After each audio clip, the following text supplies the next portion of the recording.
بسم اللہ الرحمن الرحیم بلغ العلا بکمالہ کشف الدجی بجمالہ حسنت جمیع خصالہ صلو علیہ وآلہ۔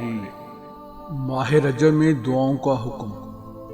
جان لو کہ ماہ رجب میں خصوصیت کے ساتھ دعائیں قبول ہوتی ہیں، گناہوں سے معافی ہوتی ہے اور جرائم کی سزائیں بھی سخت ہوتی ہیں۔ استغفر اللہ۔ جیسا کہ شیخ عبداللہ رحمۃ اللہ علیہ نے قاضی حناد سے، انہوں نے عبد القاہر بن عمر رحمۃ اللہ علیہ سے، انہوں نے عبداللہ رحمۃ اللہ علیہ سے، انہوں نے محمد بن فرقان رحمۃ اللہ علیہ سے، انہوں نے احمد بن حسین رحمۃ اللہ علیہ سے، انہوں نے سعید انباری رحمۃ اللہ علیہ سے، انہوں نے محمد بن ابراہیم رحمۃ اللہ علیہ سے، انہوں نے ابراہیم بن فراش رحمۃ اللہ علیہ سے، انہوں نے عمرو بن سمرہ رحمۃ اللہ علیہ سے، انہوں نے موسیٰ بن عباس رحمۃ اللہ علیہ سے، انہوں نے اسخا رحمۃ اللہ علیہ سے، انہوں نے نباتہ رحمۃ اللہ علیہ سے، انہوں نے حضرت حسین بن علی علیہ السلام سے روایت بیان کی کہ ہم طواف کر رہے تھے کہ اچانک ہمیں آواز آئی کہ کوئی شخص یہ دعا پڑھ رہا تھا: اے وہ ذات جو تاریکیوں میں بے قرار کی دعا قبول فرماتی ہے، جو پریشانیوں اور مصیبتوں کو مائع بیماریوں کے زوال کرتی ہے، تیرے پاس آنے والوں نے تیرے پاس حرم میں رات دعاؤں میں بسر کی، اللہ تعالیٰ کی آنکھ نہیں سوتی۔ یا اللہ، میں نے جتنے گناہوں کا ارتکاب کیا ہے وہ بخش دے۔ تیرے عفو و کرم کی طرف دنیا اشارہ کرتی ہے، اگر تیری معافی گناہ گار کی طرف سبقت نہ کرے تو پھر کون ہے جو گناہ گاروں کے ساتھ اپنے انعامات کے ساتھ پیش آئے۔ اللہ اکبر۔ حضرت حسین بن علی علیہ السلام فرماتے ہیں کہ مجھے میرے والد حضرت علی بن ابی طالب علیہ السلام نے کہا کہ اے حسین، کیا تم نے اس رونے والی کی آواز نہیں سنی جو اپنے گناہوں پر رو رہا ہے اور اپنے رب پر عتاب کر رہا ہے؟ جاؤ، امید ہے کہ تم اسے پا لوگے اور اسے بلا لانا۔ حضرت حسین علیہ السلام فرماتے ہیں کہ پھر میں جلدی سے نکلا اور اسے پا لیا۔ وہ ایک حسین و جمیل پاکیزہ جسم اور عمدہ کپڑوں میں ہے جن سے خوشبو پھوٹ رہی ہے، لیکن اس کی دائیں جانب مفلوج ہے۔ میں نے اسے کہا کہ آپ کو امیر المومنین یاد فرما رہے ہیں۔ وہ مشکل سے کھڑا ہوا اور لنگڑاتا ہوا امیر المومنین کے ساتھ جا کھڑا ہوا۔ حضرت علی علیہ السلام نے ان سے پوچھا کہ آپ کون ہیں، آپ کا کیا مسئلہ ہے؟ وہ کہنے لگا، امیر المومنین جسے گناہوں کی پاداش میں پکڑ لیا گیا ہو اور اس کے حقوق روک دیے گئے ہوں، اس کا حال کیا ہو سکتا ہے؟ پوچھا، آپ کا نام کیا ہے؟ کہا، منازل بن لاحق۔ پوچھا، اپنا مکمل واقعہ پیش کریں۔ کہنے لگا، میں پورے عرب میں لوح و لعب اور نشاط و طرب میں مشہور تھا، غفلت نے مدہوش کر رکھا تھا، توبہ کا اعتبار نہ تھا، رجب اور شعبان میں بھی گناہوں سے باز نہ آتا تھا۔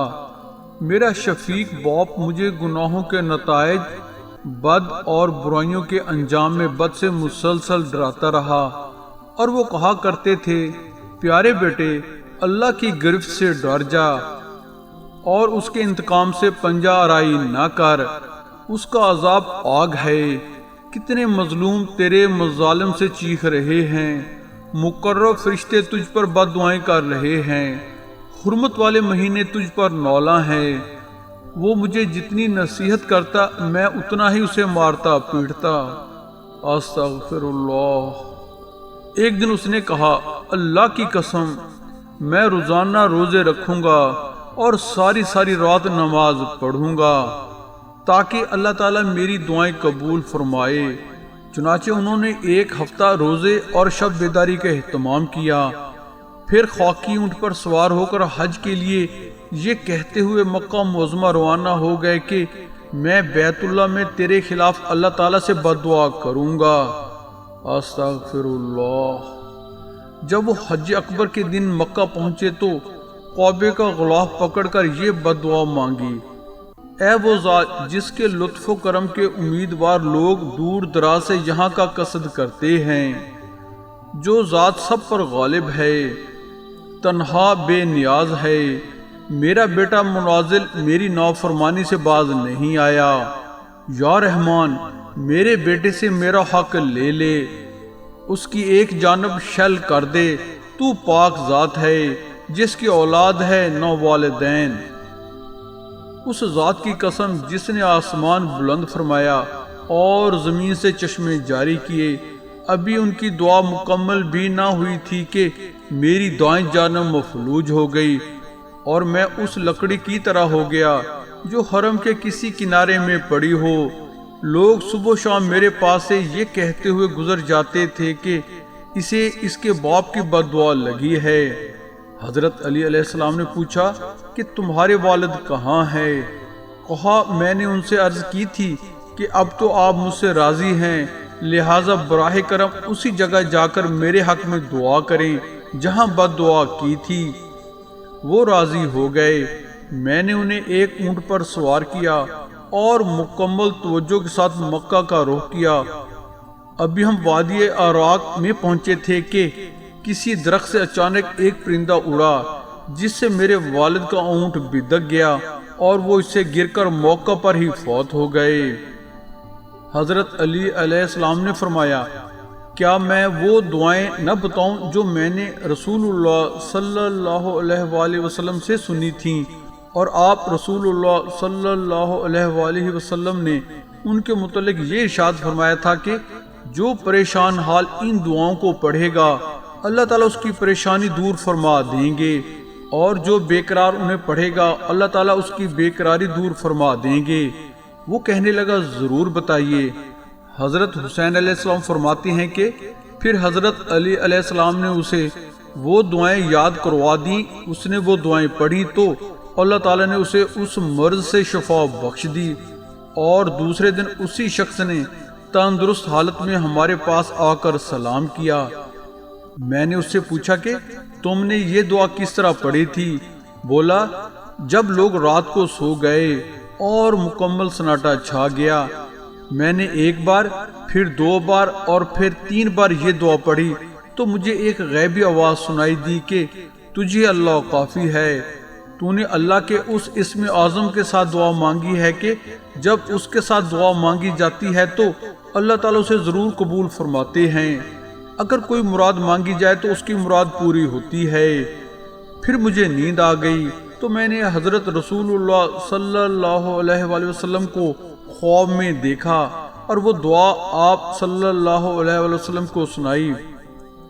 آپ صلی اللہ علیہ وآلہ وسلم نے فرمایا میرے چچا زاد بھائی نے بالکل سچ بتایا، اس دعا میں اللہ کا ایک اسم اعظم ہے جس کے ساتھ دعائیں قبول ہوتی ہیں اور مرادیں بر آتی ہیں۔